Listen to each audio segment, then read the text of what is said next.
और मुगल परिवार को जो है ईश्वर से प्रार्थना करता हूँ कि ईश्वर गुरु जी का शरीर भर हमसे जो भौतिक शरीर का वो डूब गया है, उनकी जो आत्मा है वह आज भी हमारे साथ है और उनका आशीर्वाद सदा हमारे साथ रहेगा।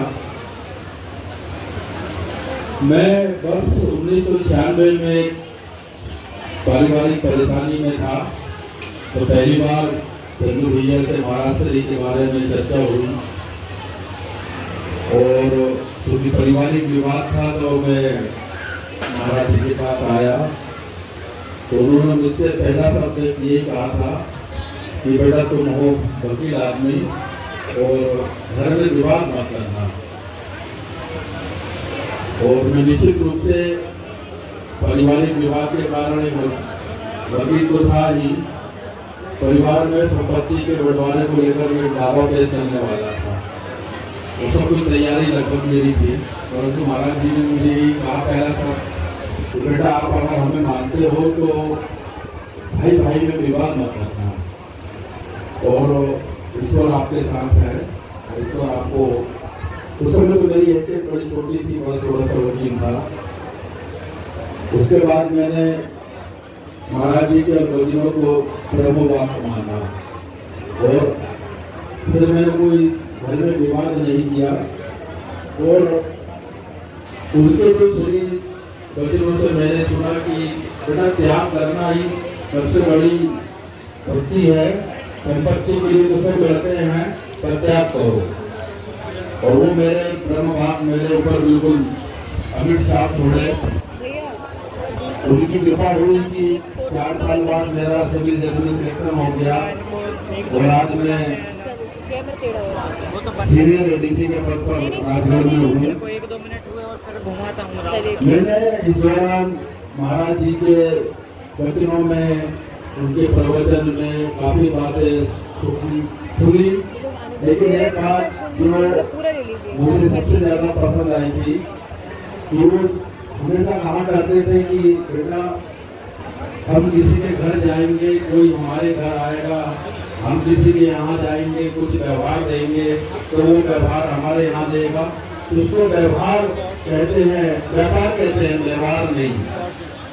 व्यवहार तो वो है कि कोई हमारे घर ना आए और हम उसके सुख दुख में उसके घर शामिल हो जाए, वो व्यवहार है। दूसरा महाराज श्री ने एक बात मुझे जो मैंने सीखा उनसे कि कभी भी अपने सुख के लिए कभी किसी दूसरे को कष्ट नहीं देना। काफी लंबा अर्सा उनके साथ मैंने बिताया।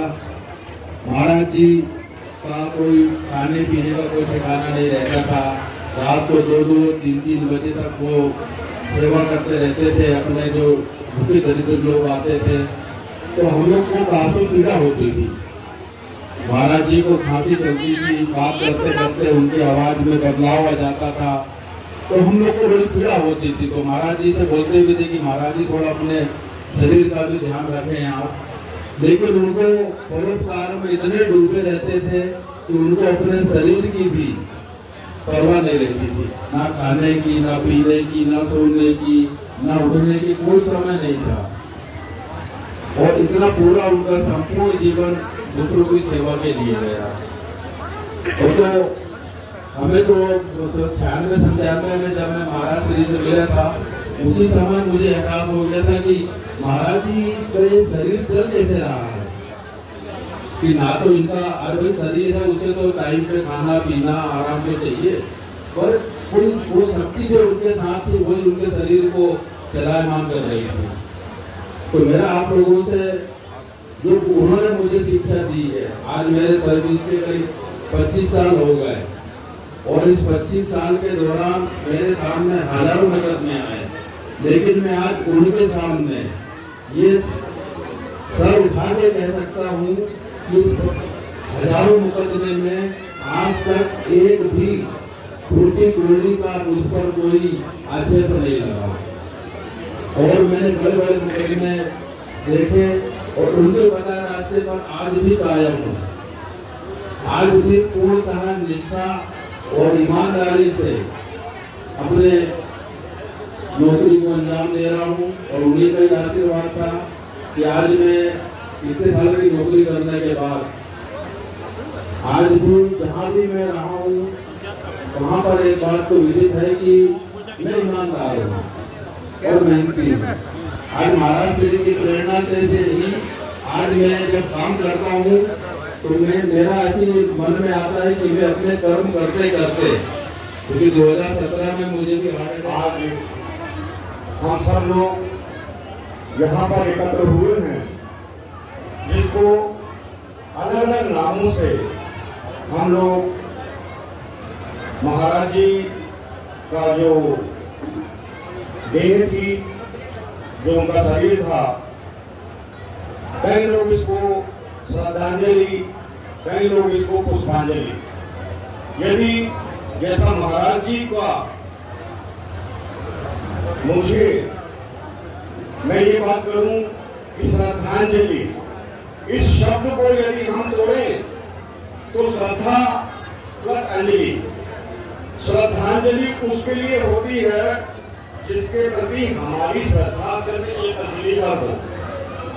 मेरे तो इस पूरे रोम रोम में महाराज से गुलाब की 4 पंखुड़ियां, ये 6 पंखुड़ियां उनके चरणों में समर्पित कर सकते। यदि हमें समर्पित करना है, यदि उनको सच्ची श्रद्धांजलि देनी है, तो सबसे अच्छा जो हमें वो एक सूत्र देके गए जीवन जीने का, यदि हम उस पे चले तो शायद सबसे अच्छी श्रद्धांजलि यही हो।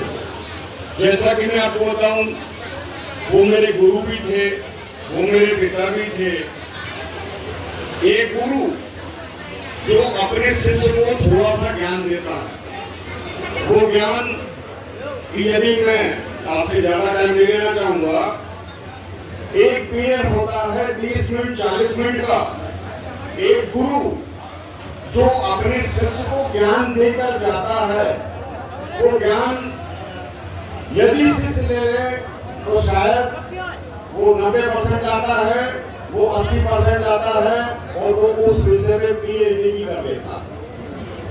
बाकी बहुत सारे शिष्य होते हैं, उसके पदमार्गों पे चलते हैं, ये देखने की बात है। ये जरूर बात है, आज मैं यदि किसी 3 मजहबों की बात करूं तो गुरु नानक आज से कम 500-600 साल पहले अपना शरीर छोड़ के चले गए, लेकिन उस समय जो गुरु नानक जी के फॉलोअर थे, आज कम से कम 10 गुना ज्यादा आज गुरु नानक के शिष्य हैं।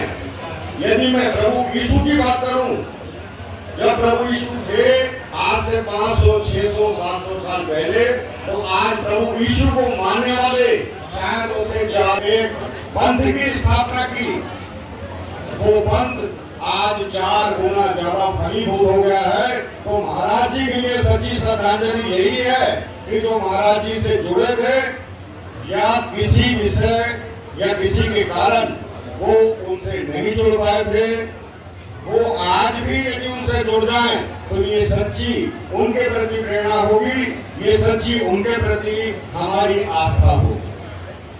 ज्यादा शब्द नहीं बोलते हुए मैं सिर्फ यही कहना चाहता हूँ कि महाराज जी ने शरीर जरूर छोड़ा है, वो आज भी हमारे साथ हैं, रहेंगे।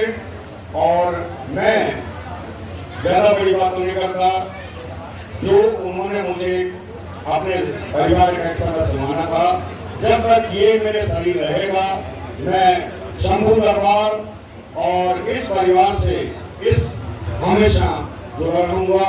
ऐसी कामना के साथ जय शंभू, जय शंभू, जय शंभू। इस काम की वो तो कुछ हो ही नहीं रही है। बोले चिंगारी कभी न कभी प्रतिध्वनित होगी, ये मान के चलो। मैंने कहा आपका आशीर्वाद है तो चलेगा। तो ऐसे हमारे महाराज जी जो हैं, सोहागपुर में पहला जो यज्ञ किया था उस स्थान पर किया था, देनवा गार्डन जहाँ पर है, वहाँ सिर्फ वो भवन था जिसमें कि गांधी जी भी 2 रोज के लिए यहाँ पर, और जिनके की अनेकों दृष्टांत है। हमारे जो यहाँ अनुभवी लोग हैं, जिन्होंने अपना साक्षात्कार किया, उन्होंने अपने संस्मरण सुनाए, ऐसे कई लोग हैं। और मैं ये समझता हूँ कि आज जो से बात करी, लगभग आधा घंटा बात करी, ये मेरे को वहाँ पर जानकारी दी। आप देखिए कितना योग है, संयोग है, या उनका जो ऐसे ही हम यहाँ उपस्थित हैं। ऐसे जो सबसे महत्वपूर्ण बात यह है कि हमारे सोहागपुर की आध्यात्मिक शक्ति, नगर की और व्यक्तिगत मेरी, ये बहुत बड़ी शक्ति है। लेकिन जो संत रहता है वो सदा हयात रहता है। वो जो आपकी संगत है, जो भक्तगण है, उसकी भावना, उसकी श्रद्धा से वो हमेशा यहाँ पर उपस्थित रहेंगे। आप भावना करेंगे तो हमेशा उपस्थित रहेंगे। हमारे यहाँ उनको जाता है संत साया हयात रहता है, मतलब संत जो है हमेशा उपस्थित रहता है। तो ऐसी शख्सियत को मैं बारंबार प्रणाम करता हूँ। ये नगर की बहुत बड़ी गौरव की बात है कि हमको एक आध्यात्मिक एक लम्हा मिला, एक परिदृश्य मिला, एक पहचान मिली। उसी के साथ मैं इस वाणी को विराम देता हूँ। शांति पाठ के बाद साथ ओम नो शांति अंतरिक्षम शांति पृथ्वी शांति रापा शांति रसदया शांति विश्व देवा शांति